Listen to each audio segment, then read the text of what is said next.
Nous avons compris que ça ne sert à rien de s'excuser ou de se justifier devant qui que ce soit. La seule chose que les Européens veulent, c'est voir du sang juif dans la rue. Il n'y a qu'à ce moment-là où ils sont pour les juifs. Alors moi, je préfère rester en vie et que personne m'aime plutôt que de voir tous les jours aller enterrer mes frères.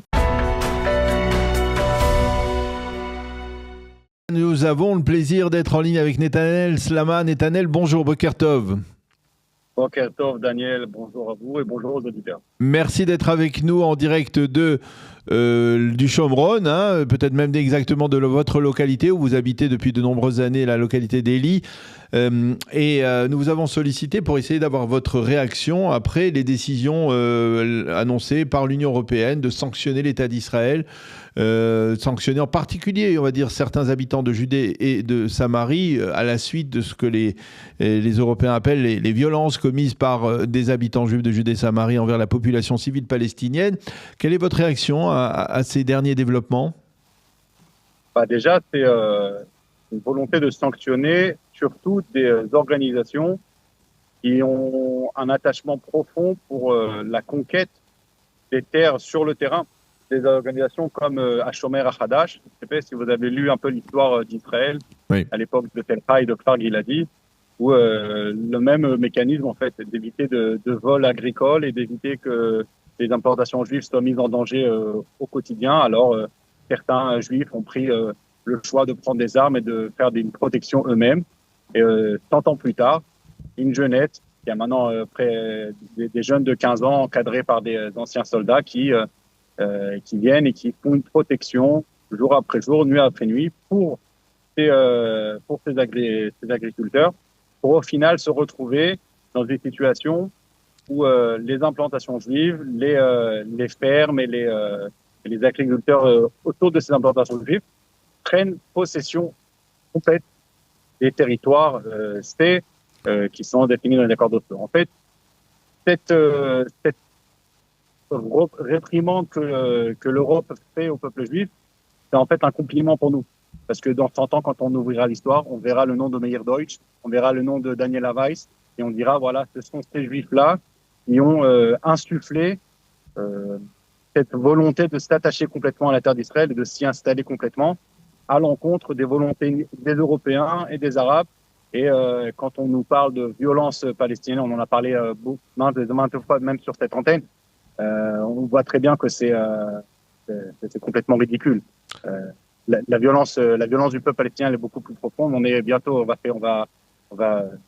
faire les 1 an de la Guez, une dame qui est partie accoucher, qui s'est retrouvée tuée par balle en allant accoucher. Ça, c'est de la violence. Alors que des jeunes juifs israéliens qui prennent des territoires qui leur appartiennent de droit, même selon les accords d'Oslo, c'est pas du tout de la violence, c'est tout simplement du sionisme. Et si l'Europe aujourd'hui est contre le sionisme, ça fait bien longtemps qu'on sait qu'ils sont du mauvais côté de l'histoire, qui continuent à l'être. Les chiens boiront, la caravane continuera à passer de toute façon. Mais finalement, même si effectivement on peut d'une certaine manière comprendre ce que vous dites et s'insurger d'une certaine manière contre la décision de l'Union européenne, finalement, est-ce qu'on ne donne pas à l'Union européenne, qui est de facto souvent opposée à l'État d'Israël, on va dire un fouet pour se faire battre, parce que il y a en Judée et en Samarie des éléments qui sont des éléments radicaux qui causent du tort à la cause générale de la construction des implantations. Je parle en particulier de ces éléments radicaux qui multiplient les violences. Il y en a eu ces derniers mois. D'abord, vous, concrètement, est-ce que ces jeunes-là, comment vous les considérez ? Comment vous pensez que, justement, les responsables de la Judée et de la Samarie, que ce soit les civils, que ce soit l'armée, doivent considérer cette problématique ? Déjà, on va tuer le poussin dans l'œuf.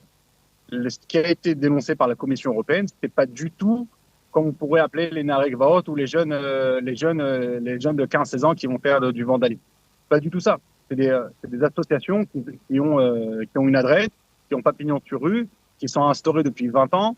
C'est des gens qui travaillent au quotidien, main dans la main avec la loi, avec les autorités israéliennes, pour justement éviter que d'autres personnes qui sont hors la loi viennent prendre des territoires interdits. Et le mouvement Regavim, c'est une organisation non gouvernementale, c'est une ONG qui a pour but de garder les terrains qui sont aux yeux de la loi israélienne qui appartiennent à l'État d'Israël. Donc, c'est pas du tout une organisation qui est hors la loi, c'est une organisation qui vient faire protéger la loi, qui va faire appliquer la loi sur les territoires qui sont, on va dire, un peu oubliés par certains gouvernements israéliens. L'organisation Nachala, c'est une organisation qui va mettre en sorte faciliter l'implantation de nouveaux points d'habitation en Judée-Samarie, même dans la bande de Gaza. Bah après, ils ont leur rêve aussi d'aller s'installer peut-être au Liban, peut-être en Syrie, mais c'est pas la commission d'enquête européenne, elle va pas nous parler du petit jeune de 15 ans qui est parti jeter une pierre sur un berger palestinien. C'est pas ça qui dérange les Européens. Au contraire, les Européens, ça leur arrange de voir ça parce qu'ils peuvent faire une symétrie. Nous, on sait très bien que cette symétrie, elle est complètement ridicule, elle n'existe pas. Mais aujourd'hui, cette commission d'enquête, en fait, à mes yeux, est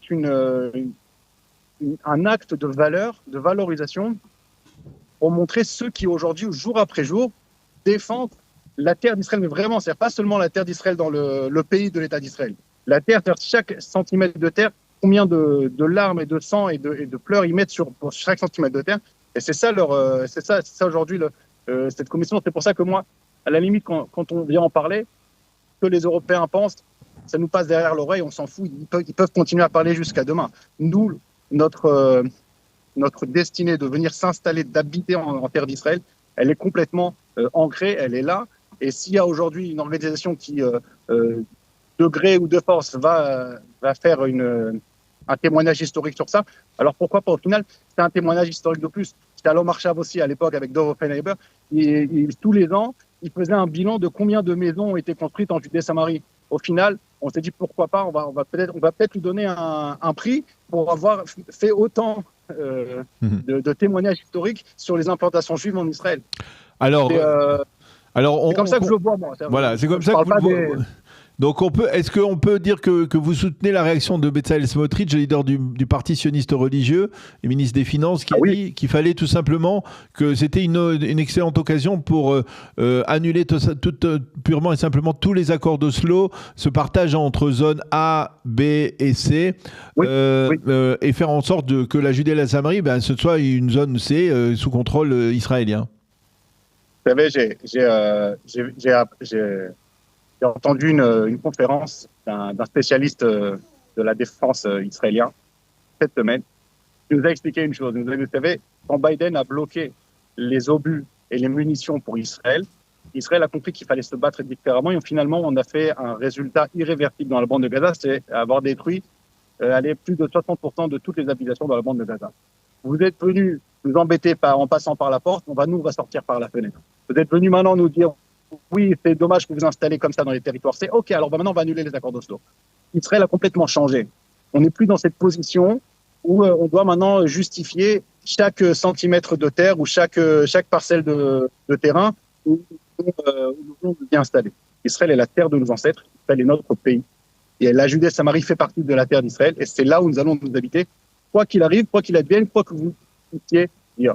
Il y a un petit mot, en fait. Juste, je ne veux pas finir l'interview sans le dire. Je pense que c'est une bonne chose pour les Juifs de diaspora de voir ces rapports et de lire de leurs yeux comment des Juifs sont prêts à donner autant et à se sacrifier autant pour une parcelle de terre. Parce que quand on voit ça donne énormément de baume au cœur, ça donne énormément de fierté, ça donne aussi des idées à ceux qui sont peut-être loin de la terre d'Israël de venir s'y installer parce qu'il faut comprendre que c'est comme ça qu'on achète la terre d'Israël et peut-être ça les invitera à leur donner des vocations à venir aussi se joindre à nous parce que notre destin est là, notre avenir est ici et il n'est pas ailleurs, quoi qu'il en fasse, quoi qu'il en advienne. Et vous n'êtes, c'est-à-dire la réaction que vous avez par rapport à l'Europe et à ses préoccupations, on va dire morales et éthiques envers l'État d'Israël, qu'est-ce que vous en dites ? Vous savez, quand on est en Europe avec le mot qui s'est complètement installé dans nos institutions, on est forcément du côté du faible. C'est les Palestiniens qui sont les faibles, alors qu'au final, c'est eux les terroristes. C'est eux qui menacent nos femmes et nos enfants avec des Kalachnikov et des lance-roquettes. on est toujours du côté, on est contre le côté israélien. On peut analyser ça complètement. Mais aujourd'hui, à part dire à l'Europe, OK, bah, si vous voulez être du côté des Arabes, bah, allez-y, prenez-les et débrouillez-vous avec eux. Bah, qu'est-ce que je vous dis de plus? Moi, je suis dans mon pays, je suis chez moi, je m'installe. On a compris qu'il faut arrêter de compter sur les Européens. Ils ont perdu leur rôle sur le Moyen-Orient, encore plus sur la scène internationale.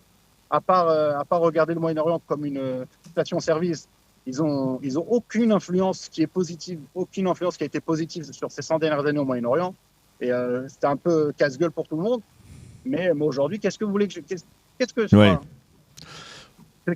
Ok, alors l'Union européenne n'est pas d'accord avec le fait que les Israéliens s'installent en Judée-Samarie. Ok, qu'est-ce qu'ils vont faire? Ils vont apporter des maisons à Khan el-Ahmar. Alors allez apporter des maisons à Khan el-Ahmar. On va venir, on va les détruire. C'est tout. La machine a été mise en route. Après le 7 octobre, nous avons compris qu'il nous faut du terrain. Nous avons compris que nous avons besoin d'une armée puissante. Nous avons compris que ça ne sert à rien de s'excuser ou de se justifier devant qui que ce soit. La seule chose que les Européens veulent, c'est voir du sang juif dans la rue. Enfin, de toute façon, il n'y a qu'à ce moment-là où ils sont pour les juifs. Alors moi, je préfère rester en vie et que personne m'aime plutôt que de voir tous les jours aller enterrer mes frères pour finalement avoir un peu de sympathie avec les gouvernements européens.